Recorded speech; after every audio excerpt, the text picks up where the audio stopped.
tayo ng left. Papuntang Terminal 2. Kasi Terminal 1, service, mga domestic. So, Manila to Cebu. And then, from Cebu to Osaka na tayo. Yes. So, may option naman kanina to transfer sa Cebu Pacific. However, since we have a time to kill, lumabas na lang muna ako ng airport. Ayan. So, may Rose Coffee here. Maraming kainan dito sa labas. Mas maraming option kaysa sa loob.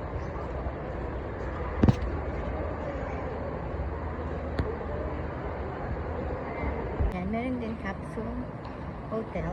So, kung gusto mong magpahinga muna bago ang next flight.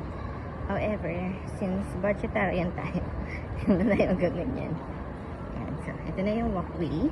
Sabi nila, 5 minutes lang naman going to the international terminal. Yan. So, dire-diretso lang. Ayos naman yung walkway. So, even siguro meron kang malata, pwede siya. However, ako, yung luggage ko kasi nakatag na siya Manila, Osaka. So, si Cebu pa ngayon nag-transfer. I didn't have to get it kanina sa baggage claim. Diretso na. Kaya nakapagdala-gala pa ako. Hand carry na lang yung dala ko. So, very straightforward naman yung transfer. No need to ride bus or mag-taxi papuntang Terminal 2.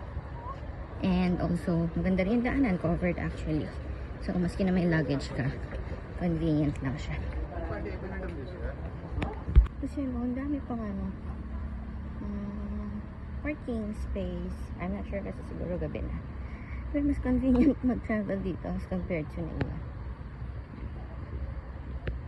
And here we are. Yung baba is arrivals.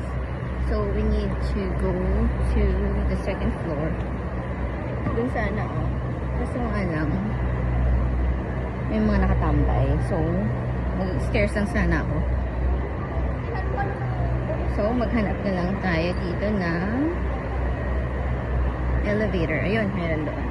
Here we are, Mactan International Airport.